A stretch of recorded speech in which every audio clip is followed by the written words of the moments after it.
Hey, what's up, everybody out there in YouTube land? It's your buddy chopping on a belated Box Checkers Week 5 NFL.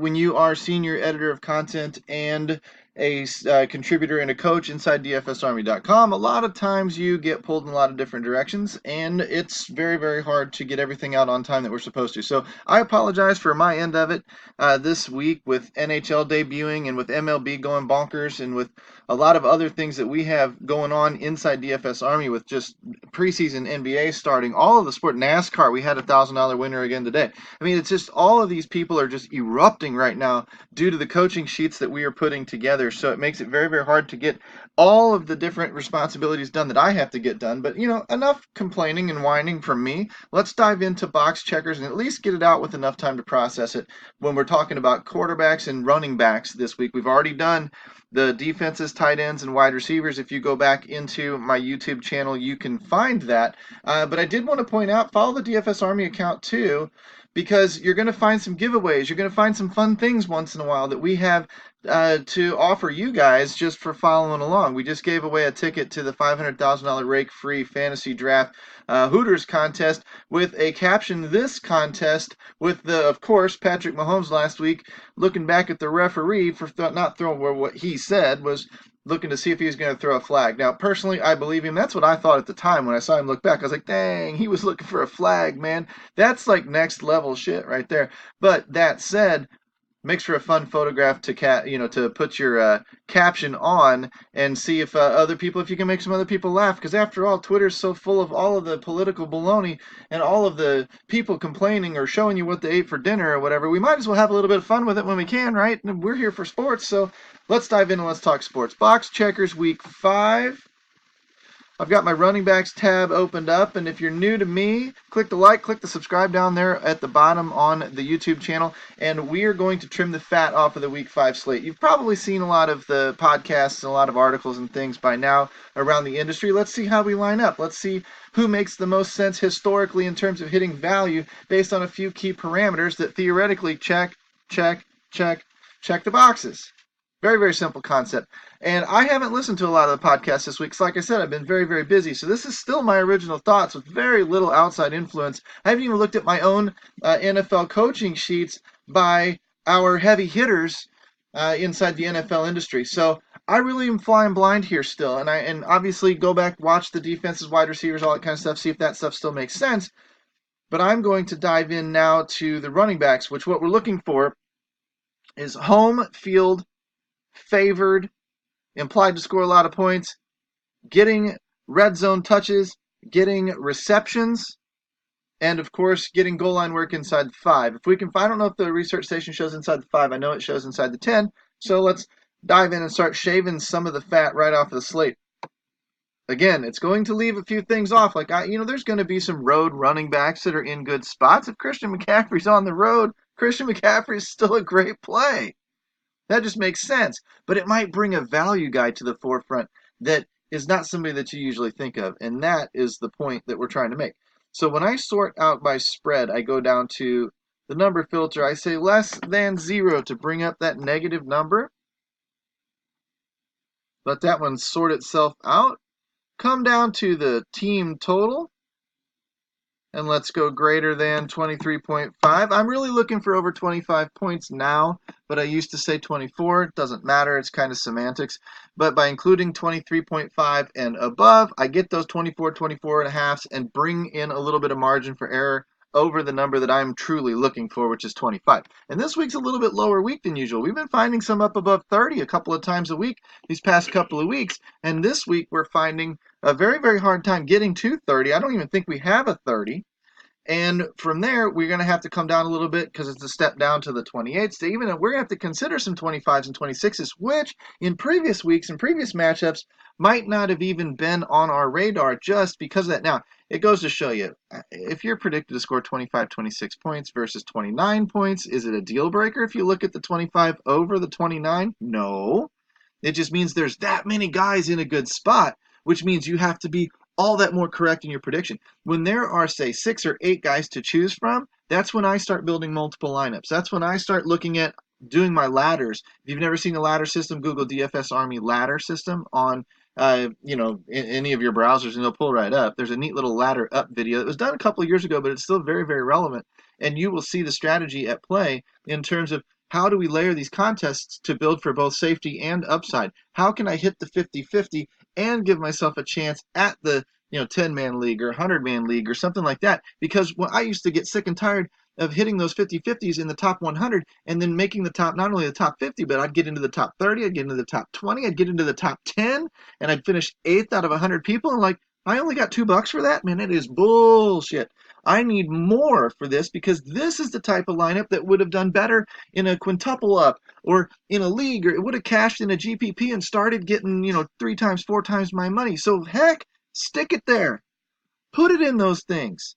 But make sure that you're covering your bases first. If you want to make a couple of lineups like that, you want to put about 80% of your lineup in cash, or 80% of your budget in cash if you're planning on adding on some GPPs to it. And if you're building relatively safely right out of the hop, you're taking very, very high floor running backs, very, very high floor quarterbacks.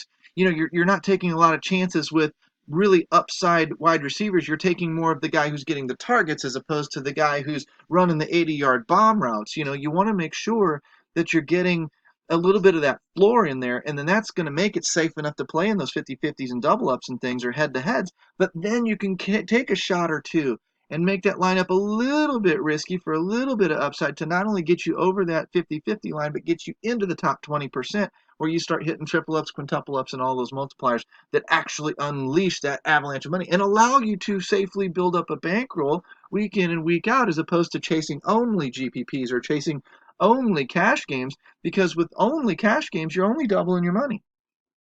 I would rather see you get paid 3x, 4x, 5x on a portion of your budget. You put $100 out there, you put 75 of it in cash games, put 25 of it in those multipliers, and now you're at least going to bring back more than half or more than double on those good days. That's the whole point. So we're looking for running backs that are down here. We may have a few choices this week. We may not have as many choices as usual, which was the original point. That means that we have to probably pay more attention to who's in the best spot. So let's run over here. Now that we're looking at some of these players, let's find the home team, because we know all of these guys qualify in terms of Vegas information. So if I find the home teams, okay, so Dalvin Cook on the road, probably not. Now, I'm not going to say Dalvin Cook's a bad play with the work that he's getting and all of that. I'm going to say it's a little bit less likely that he hits value this week because he's on the road. He's still a pretty darn safe pick. Alvin Kamara at home is in play. Ezekiel Elliott at home is in play. Austin Eckler, Melvin Gordon, James White. James White's on the road. Eckler and Gordon are going to be splitting time. Carlos Hyde, Jordan Howard. Okay, these guys are all kind of junky down here. So we're looking way up at the top.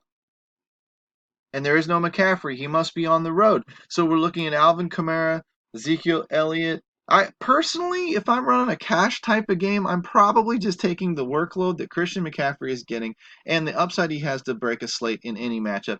And then Ezekiel Elliott, and I'm probably just jamming him in, right? To me, Kamara, even though he's tripping the trigger on all of the value multipliers, he's got Teddy Bridgewater as his quarterback, and quite honestly, he's probably got a pretty good floor, but I don't know if he has the upside that a Christian McCaffrey has. And to be, personally, my opinion, he and Dalvin Cook are probably a little bit more of a GPP type of pivot, but I would be checking my ownership reports. That would be over here in this column where we import our ownership numbers. Dalvin Cook's going to be highly owned over Ezekiel Elliott. Wow. Man, give me Zeke at home with the workload he's been getting. Because right now, Green Bay's secondary's been pretty good. Their running game's been pretty soft, especially up the middle. They've been allowing an awful lot of runs up the middle, and when Ezekiel Elliott runs up the middle, he's averaging like 6.3 yards per carry. To me, that's a pretty good indicator. He's in a good matchup if they use him that way. And we know he's going to get 20-some-odd touches, 20, 25 touches. He's going to get plenty of opportunity. Used a little bit in the passing game, so he's very, very safe. Let's scroll over and check those numbers. I'm looking at rushing attempts per game. I'm looking at Dalvin Cook. I'm looking at Ezekiel Elliott. Eckler's number's probably going to drop with Gordon in there. But look at this, Sony Michel getting 15 touches per game. But Sony Michel's not getting any targets in the passing game. So that 15 touches is what you see is what you get. And there's not a lot down in here to choose from. So when I'm looking for those high volume backs, I'm pretty much stuck up here up top. And when I look for the receiving, I'm looking, obviously, Kamara. Dalvin Cook is involved in the game. Ezekiel Elliott, 3.5, 4 targets per game. Even Joe Mixon, but he's only getting 12 touches. So I'm looking 6 there for Eckler. Again, it's Eckler. I should probably pull Eckler. To me, is off the radar this week. I trust they're going to give Melvin Gordon touches, and any Gordon touches are going to take away from Eckler. Eckler's probably a great GPP play. I mean, let's assume Gordon's not ready yet. Comes in, pulls a hammy. Let's assume that he only gets 10, touches or whatever, and doesn't get the goal line work. And I mean, who knows? There's a lot of scenarios where Eckler would make sense and has that upside still, but it's just not as safe as it was, in the previous couple of weeks when there was no Gordon. If I look over here a little bit more, pardon the clicking in the background. It's god-awful washing machine. You're not in a soundproof studio if you haven't figured that out. You're getting what you pay for out of this video, so it's not going to be the most professional thing you've ever seen on ESPN, but hopefully it brings you a different kind of content that you're not used to seeing. Inside the 20, we're getting attempts in the red zone. We're getting attempts inside the 10. There's our inside the 5. We're getting goal line work out of these guys. Of course, Eckler, like I said, rule him out. We might come down here to a Jordan Howard GPP type of play. Sony Michel, again, probably not the safest guy in the world, but we know he's getting the work. And then we come up here to our Elliott's, Cooks, and Camaras. Now, just for funsies, let's come over here and it must be the favorite thing that's keeping Ezekiel Elliott off. Maybe they're the underdog. Where's my Vegas numbers? So if I take that spread and I kill that number, actually I'm going to kill them both because it might even be the implied team total. Christian McCaffrey, there he is, on the road. So that would obviously be one of the factors. The other factor, 2021. Okay, they are favored, but they only scored 21 points. Now, we know he's going to factor into quite a bit of that. I'm not trying to justify the fact that he's going to hit. I'm just saying that, yes, I know he's a good play. I know he's a great play. Every week right now. He's getting a little pricey at 9,100 on FanDuel, but he's every day. 21 touches per game, and that includes one down game, one inexplicable dud game. 8 targets per game. That right there is 29 touches on the average, and that's with a dud in there. This is sick, the amount of work this guy's getting, the amount of focus this guy's getting. We come over here into... He's getting 88% of the team's rushing yards inside the red zone, 15 attempts, 9 inside the 10, 4 inside the 5. 80% inside the 5. And that's probably the only one he didn't get was the one where he got vultured in week 1. I'm looking at receptions. We don't have any receptions inside there because we're probably just running the damn thing in. So what you're seeing is why he's so secure. Volume matters for running backs. Doesn't matter quite as much for some of the other positions. We want volume, but they're volatile because it's not just handing the ball off to the guy. It's actually throwing it downfield where a lot can go wrong. Deflection, thrown behind the guy, etc., etc., etc. Handoff is pretty darn hard to miss, although we do see them miss on occasion. Now, so there's your short list. Your McCaffreys, Camaras, Cooks, Elliott's, whatever. And like I said, this is a list of names that you can count on that are most likely to hit value. Are there others that are going to be in there and score 2 touchdowns this week? Yes. Are there others that are going to go and surprise us this week? Yes. This isn't trying to pick the GPP winner. This is telling you who is the most consistent to hitting value for the week for more or less your cash games. And you're going to want to build a foundation of solid consistency for cash games. That's what they're all about. Okay. Now, you also want to do that in GPPs too. You want to build a core of dependability in your GPP and then swap in a goofy pick here or there. You don't need to make all 8 or 9 roster spots low owned. That's not how you win GPPs. That's how you burn your money. You still want a core of 3, 4, 5 guys to be very, very solid guys. Chalk is fine as long as you take a couple of key spots and get off the chalk. That's where you're going to differentiate yourself in those GPPs. And that's the type of stuff we talk about inside DFS Army all the time anyway. So when I go to the QB matchups, this just doesn't have to take very long, guys. I'm doing a lot of talking here. And the research is very, very simple. Come over to my Vegas situation and quarterbacks, home team, favored. So yes, filter that one out again. Automatically, zap, you cut your slate in half. Now, if I want to only take the quarterbacks that are supposed to score the same thing over those 24, 25 points, uh-oh. Are you kidding me? That can't be right. You probably saw what I did at greater than 32.5. That'll do it. Woo! Scared me. Make them all vanish like that. Nobody's hitting value this week. This whole week's a bust. Don't even play it. No, I'm kidding. Deshaun Watson is going to be popular, of course. Dak Prescott, Carson Wentz, Andy Dalton. I don't see Tom Brady. He must be not implied to score a lot of points or not favored. That can't be right. Where's touchdown Tommy? Wow, I'm a little surprised. There he is, all the way down here. 7,600 for Tom Brady. I know it's a Sony Michel type of game, but they don't trust him as much as you would think. 28.8 points. Oh, he's got a low rating somehow. That's the deal. But that would probably be where I'm going to start. Let's go through these guys. Deshaun Watson facing Atlanta. Not bad. Potential shootout game.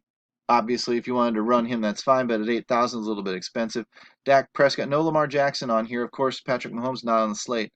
Interesting, because Lamar Jackson's in play as well. Dak Prescott, 8,200 is awfully expensive for what you've been getting out of him. Probably not going to be some kind of a scoring fest. I'm expecting it to be more of a Zeke game, so Dak can probably sit for me. He's probably a little pricey. Now we're starting to get somewhere with Carson Wentz at 7,800. Big favorites. Philly versus New Jersey. That's going to be a factor. We don't have a defined running back. Yes, you could hand it to Miles Sanders or Jordan Howard quite a bit, but you're also going to be incorporating the passing game with Carson Wentz. Teddy Bridgewater, don't trust him yet. Not for this price. The prices get sandwiched on FanDuel pretty good. Teddy Bridgewater, don't trust him yet.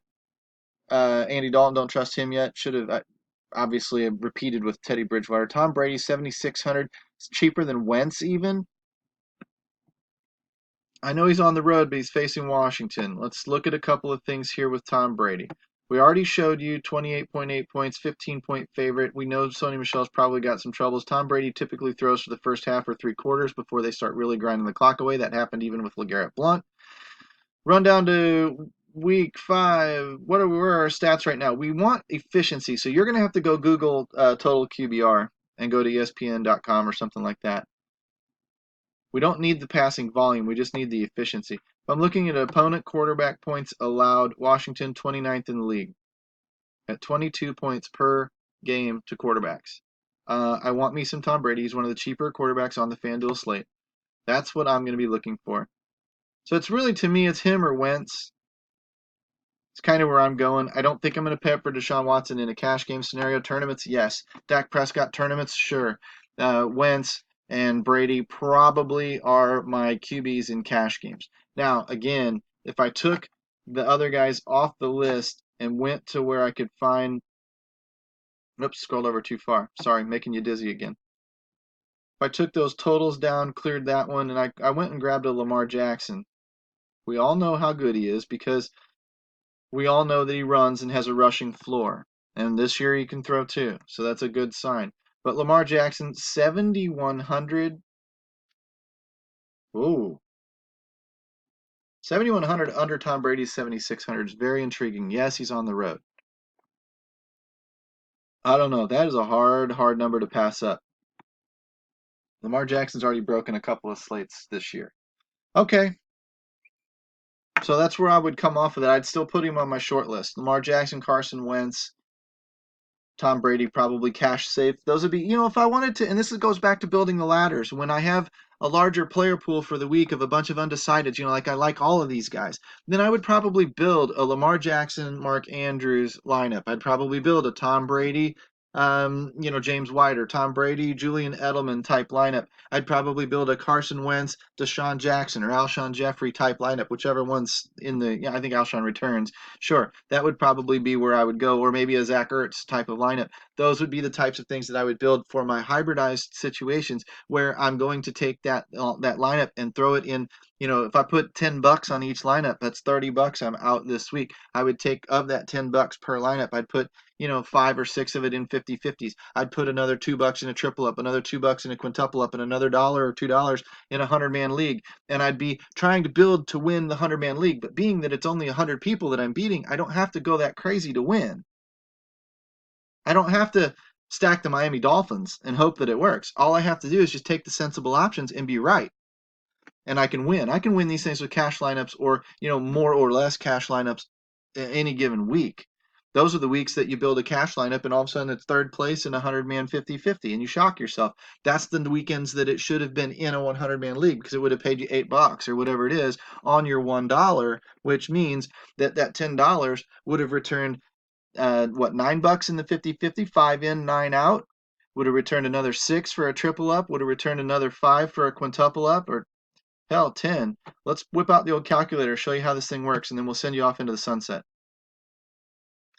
So we put out $10, right? Say 5 in a 50-50, 2 in a triple up, 2 in a quintuple up, and 1 in a 100-man league. And let's say we place third in the 100-man league. Third is $10. Okay? So I would get 9 back for the 50-50, right? I would get back how much for the triple up? $2 in, $6 out. $2 in, $10 out for the quintuple up. And then third place in the 100-man league, $10 out for that one. So I've got $35 on my $10. Is that better than just leaving it in a $10 double up? You tell me which is going to grow your bankroll better.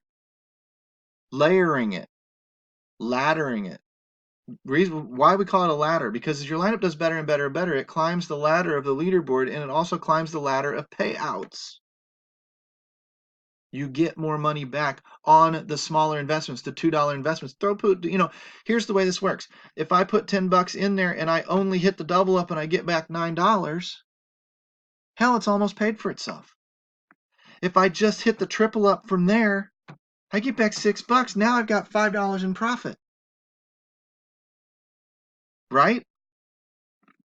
And then, of course, if I hit the quintuple up, which comes next, it's another $10. Now I'm sitting at $25 in profit. That's the beautiful part about this, is you start multiplying your winnings. This is the type of stuff we talk about. This is the type of stuff we teach you at dfsarmy.com. If you need this type of coaching or need this type of contest allocation, how safe do I need to build my lineup? How risky do I need to build my lineup? That all depends on the size of the contest, the way the pay structure is organized, and how much risk you need to take for the reward of the contest. That's why when you put in a $100 50-50 or a 100-man 50-50 contest and you only have $1 on the line, and whether you finish 49th or first, you only get back $2. It doesn't matter the risk you take. There is no reward. All you've got to do is get in the top half. There is no reward for finishing 10th. So don't take the risk to get there. That's backwards. Now in a tournament where the top 20 people get paid in a 100-man league or a 100-man contest, top 20 people get paid, and then 18th and 17th and 16th and 15th and 14th and 13th and whatever start getting paid a little more, a little more, a little more, a little more, a little more. Yes, your risk goes up because, but you're still only winning $20 to win the whole thing outright. On $1, that's great, but that still doesn't require a massive amount of risk. You don't have to beat but 100 people. If you are trying to beat 1,000 people, yes, you have to take more risk, but guess what? The reward up top is worth more. It rewards you more for the risk. That justifies taking that risk and going for that top prize. Let's say it's a 100-man winner take all on DraftKings. By all means, take all the risk you can to get there, because even finishing second doesn't do anything for you.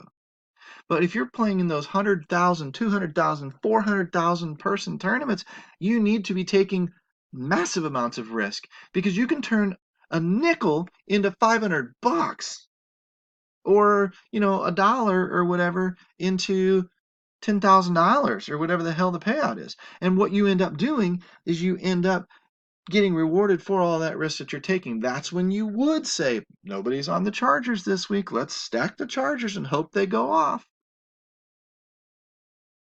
And that's another thing that we'll start talking about here before too long is the MME style mass multi-entering, because that's another way that you can take that same budget. And I'm playing with it in hockey and playing with it in football, and I'm trying to figure out how I'm going to focus on certain teams. And of course, you're going to have to take a stand somewhere. You're going to have to really kind of put your balls on the block and say, this is where I'm going to, this is where I'm going to live or die. And you're going to, in a 20 max situation like DraftKings, you don't have the ability like 150 lineups to take small shots at everything. Instead, you have to pick your poison. You only got about 3 or 4 shots because you're going to want 3 or 4 shots with that one shot. And what I mean by that is, let's say I think that the Kansas City Chiefs are going to go off this week. I mean, pretend they're on the slate. And all I'm doing in that spot is saying I want 4 or 5 Kansas City Chiefs lineups. Now, I know that they might not go off, and I know that somebody else might go off instead, like Houston. So I want 4 or 5 Houston lineups. And I want a little Baltimore. So I want 4 or 5 Baltimore lineups. And I want some Atlanta on the other side of the Houston game. So I want 4 or 5 Atlanta. Well, guess what? My 20 lineups are all chewed up and I only got 4 offenses. I don't want one lineup of each team. I want 3, 4, or 5 different combinations of the team that I think is going to shoot out or is going to be the big scorer on the week. And I want to put all of my chances there. So I'm going to break that up, and I can show you how to set the optimizer up to run those types of things and everything else. But you got to be a VIP. You got to come inside DFS Army, DFSArmy.com to do so. Use the coupon code CHOP, CHOP, trigger the 20% off discount, and get yourself in here. Start talking with us. We've produced, in the back-to-back weeks, we've produced 3 top 10 millionaire maker lineup winners. We won in week 3 and placed 7th in week 3. And then last week in week 4, turned around and put a guy in 6th place again. We do that with our coaching notes. We do that with the discussion that I'm having with you here, but in more detailed fashion inside the premium coaching channels. And that's why you need to invest in your own game. You need to use our research, and you need to use our coaching concepts and cheat sheets to narrow that player pool down. Use this box checkers method to narrow that player pool down, and use the hours and hours and hours of research that these other guys are putting in, that they put in just like the sharks do, to nullify that shark edge. Get rid of that shark's edge. He no longer can just outwork you with staring at a computer while you're at your day job and he's sitting there looking at the computer. That edge is gone. We have taken that away for you, and we deliver it back to you inside DFS Army and our coaching cheat sheets, our coaching forum discussions, and all of those strategies and things that we have compiled over the years. And the track record speaks for itself. So I don't know what you're waiting for. You got to get in here, use that coupon code CHOP, save that 20% off, and let's start winning tomorrow morning. Guys, I'm going to turn you loose. This has been Box Checkers for week 5. Hopefully you guys enjoy it. Click the like and subscribe down there, and I will talk to you guys on the flip side. Take care.